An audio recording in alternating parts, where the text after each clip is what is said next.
Voilà. Je voudrais donc vraiment, au-delà des excuses que j'ai présentées à la presse pour mon retard, vous remercier pour votre présence.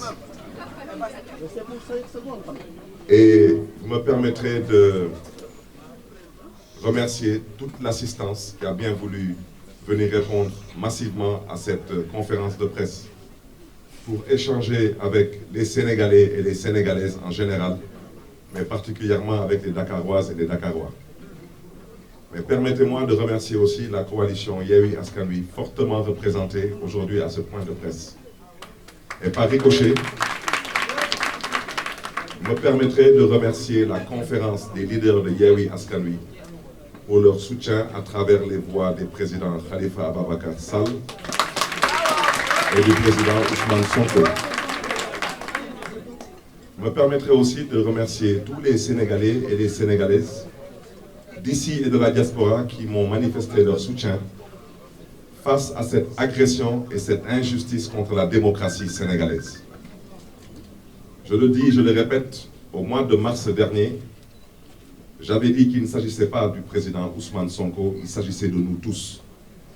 Il ne s'agissait pas du président Ousmane Sonko, il s'agissait de la démocratie sénégalaise.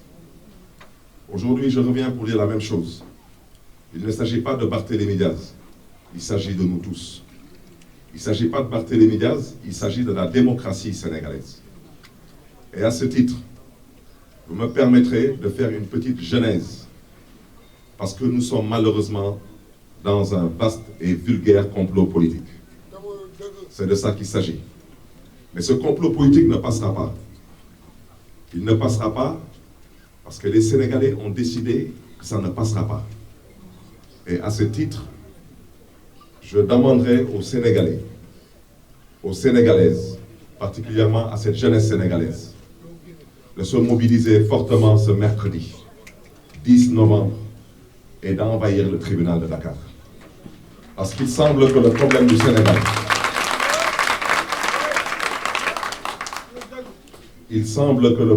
Sénégal, aux yeux de beaucoup de Sénégalais, le problème se trouve être cette justice.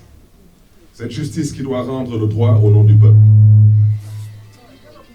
Et cette justice qui malheureusement aujourd'hui est en train de confondre les priorités.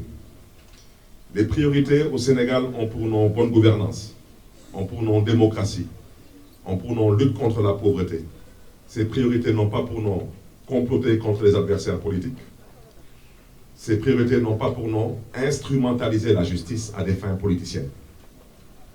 À ce titre, je voudrais déjà dire que il y a plus de 10 ans, ici, dans l'enceinte de la mairie de Mermoz-Sacré-Cœur, je le répète, on ne parle pas d'un anniversaire à la mairie de Mermoz-Sacré-Cœur.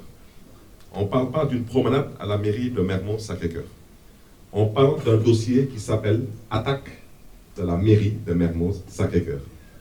Cette mairie a été attaquée par de vulgaires nervis. Ces mêmes nervis qui continuent aujourd'hui à faire la pluie et le beau temps. Quand on n'attaque pas Guy Marius Sagna, on attaque Ousmane Sonko. Quand on n'attaque pas Ousmane Sonko, on attaque des intérêts de l'opposition. La seule chose qui a eu de positif au sortir de cette attaque de la mairie de Mermoz-Sacré-Cœur, c'est que depuis lors, plus personne n'ose attaquer Barthélémy Diaz. Ça ne se reproduira plus jamais.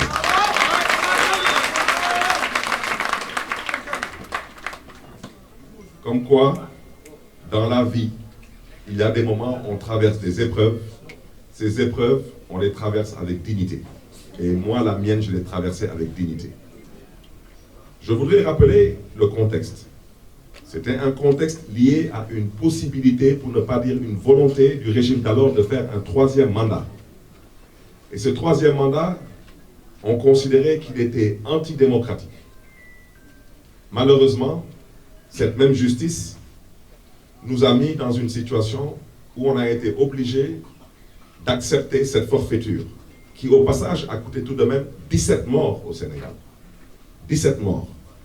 Mais la seule différence, c'est que le président d'alors avait accepté, lui, de donner à tous les candidats leur chance pour pouvoir briguer la magistrature suprême. Le candidat d'alors avait aussi accepté de donner les cartes d'électeurs. Et le candidat d'alors avait accepté de compétir en toute objectivité, ce qui n'est pas le cas aujourd'hui. Parce que je le répète, troisième mandat des Kéfitéré. Ce n'est pas moi qui le dis, c'est la Constitution qui interdit le troisième mandat au Sénégal. Alors, ce régime actuel, incarné par le président Macky Sall, m'a trouvé en prison, à la chambre 42 de Rebeuss, pour m'investir.